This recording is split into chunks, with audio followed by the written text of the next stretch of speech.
हैं, बहन है, परिवार है, कोई न कोई तो है ना। मेरा किसी ने कभी जीवन में ध्यान भी नहीं दिया। क्यों? बचपन से बाबा जी बन गए, किसी से प्यार नहीं, किसी से संबंध नहीं, कोई जानकारी नहीं, हम कहाँ हैं वो कहाँ, किसी से कोई मतलब नहीं। अच्छा, जवान साधु कौन श्रद्धा करे? कभी गांव जाने की हिम्मत नहीं पड़ती कि रोटी मांग ले। पता नहीं लोग क्या सोचेंगे, क्या भावना कर ले। हम दरवाजे पे खड़े हैं, क्या कैसी भाव, जो हमारे सामने आकाश वृत्ति से आया यौवन अवस्था में वही पाया, अन्यथा भूखे रह गए।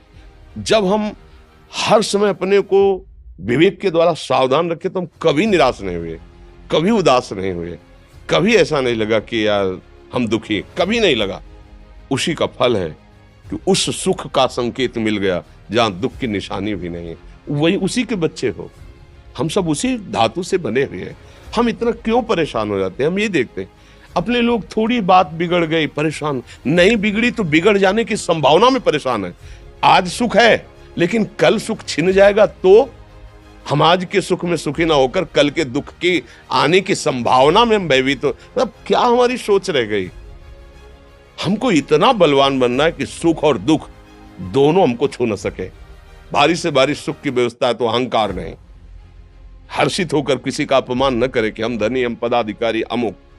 भारी से भारी दुख आया तो हमें किसी के सहयोग की जरूरत नहीं। हम फिर अपने कदम बढ़ाएंगे, हम फिर जुड़ी हुई अपनी भावनाओं को सजाएंगे। मस्त जीवन एकदम। तुम अविनाशी के बच्चे हो। शेर का बच्चा भेड़ों के बीच में फंसकर म्यों म्यों बोल रहा है, बस अगर दहाड़ना सीख जाए तो कोई भी उसे परास्त नहीं कर सकता। ऐसे भगवद अंश तू प्रपंच में फंसकर अपने को इतना दीन क्यों देख रहा है? तू ऐसा है कि भगवान के दिव्यास्त्र में भी ताकत नहीं तेरे को मार सके। तू अविनाशी का अविनाशी बच्चा है। विनाशी भोगों को, विनाशी शरीर को मैं मान के इतना भयभीत, इतना दुख ठीक नहीं। ये सबके लिए, केवल एक के लिए नहीं। आप समझो, आप लोग सोचते हैं हम गृहस्थ होकर भला ऐसी स्थिति कैसे? जनक जी सुखदेव जी के गुरु हैं और राजा हैं, महल है, रानियां हैं, नौकर है, चाकर।